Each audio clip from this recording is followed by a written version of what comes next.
opisyal nang ibinasura ng House Committee on Justice ang dalawang impeachment complaints na inihain laban kay Pangulong Ferdinand Marcos Jr.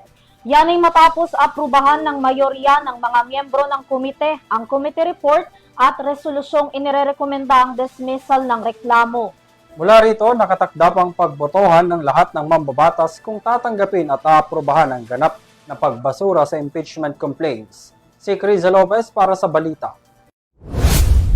Inaprubahan ng mga miyembro ng House Committee on Justice ang committee report kaugnay sa tuluyang pagbasura ng dalawang impeachment complaint laban kay Pangulong Ferdinand Marcos Jr. The Chair announces the approval of the motion adopting the committee report. Sa botong 39 affirmative at 4 no, inaprubahan ang committee report na nagbabasura sa dalawang impeachment cases. Sa mismong hearing, iginiit ni Committee Vice Chair Representative Isabel Zamora bigo ang reklamo na patunayan ang pagkakasangkot ni Pangulong Ferdinand Marcos Jr. sa korupsyon. Si ML Party List Representative Attorney Leila de Lima nagbigay ng magkaibang boto sa dalawang impeachment. Sa impeachment complaint na inihain ni Attorney Andre De Jesus na inendorso ni Pusong Pinoy Representative Jet Nisay, pabor si De Lima na i-dismiss ang reklamo dahil sa insufficient in substance.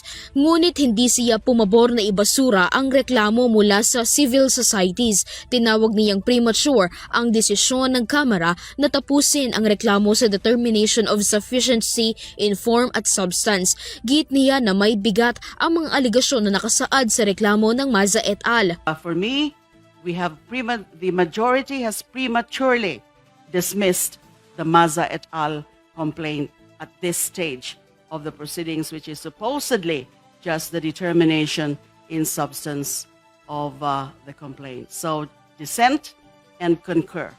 Ayon kay Committee Chair Batangas 2nd District Representative Attorney Jervil Luistro, ang nangyaring botohan ang nagbigay ng tuldok sa proceeding kaugnay sa impeachment laban sa Pangulo.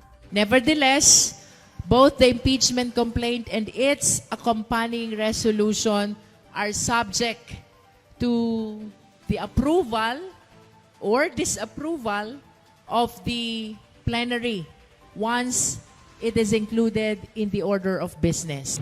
Inaasahang maililipat ang aprobadong committee report sa plenaryo ng mapagbotohan ng mga kongresista kung i-adapt ang naging desisyon ng Committee on Justice. Para sa EuroTV News, Criza Lopez, sumasaludo sa bawat Pilipino.